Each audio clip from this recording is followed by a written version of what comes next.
UC Davis engineers say if certain medical supplies run out during this pandemic, they have a plan. Retrofitting existing commercially available objects. Stephen Lucero is the manager of the Translating Engineering Advances to Medicine, or TEAM Lab.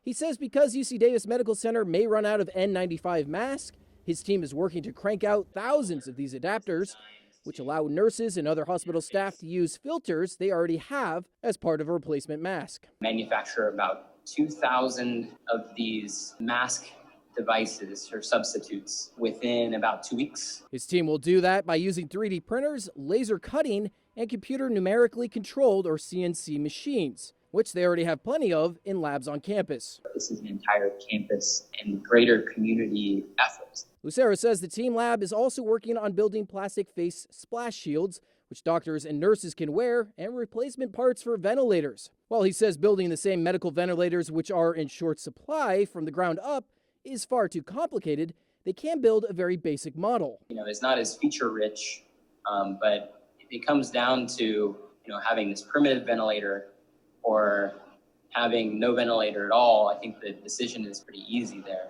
And these efforts will ensure the hospital gets some of the equipment it needs fast. However, it will only use the campus-made gear if there's no other option. The devices that we're developing and manufacturing are considered more of a fallback plan.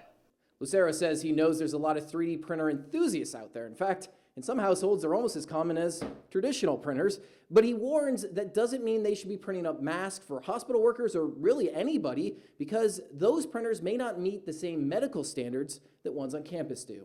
I'm hesitant, definitely, to suggest that somebody just go out and buy a printer, fire it up on their bench top, and print out masks and hand those around.